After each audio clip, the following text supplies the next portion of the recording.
Here's how to set timing on your Honda J Series POV.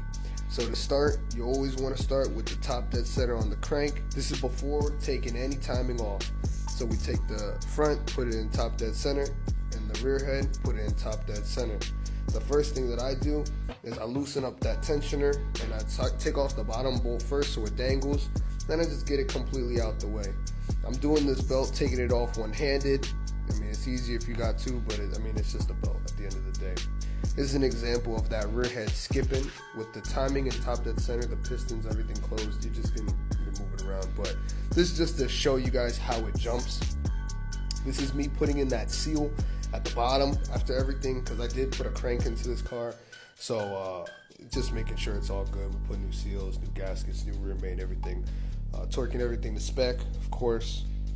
And here, what you're going to see is me putting the bottom end of the motor, the crank, sprocket, top dead center. Those two, there's a little arrow pointing down, and on the sprocket there's an arrow pointing up.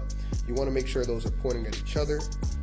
Here is that rear head, that I'm over here making sure it's top dead center. I'm using a flashlight so I could see. I line up that teeth, and you can see how quick it wants to just jump. If you push too forward, push too back, it's going to jump on you. But we get it all perfect. You're going to see me set the belts on. I'm going to do it first try. I mean, it's once everything is dead on balls accurate, you don't got to worry. I swear to you, these things are super easy. Everyone says K-Series is easy. J-Series is no sweat. Promise you. Because the front head doesn't move. The bottom doesn't move. It's that rear head, but the clearance is the biggest issue on a lot of these cars, the Hondas, the Acuras, the RLX. It doesn't matter what it is. That rear head doesn't always got the most clearance, but it's doable. Personally, my tip is I follow the marking through the teeth up to the backing plate, and I get it all good.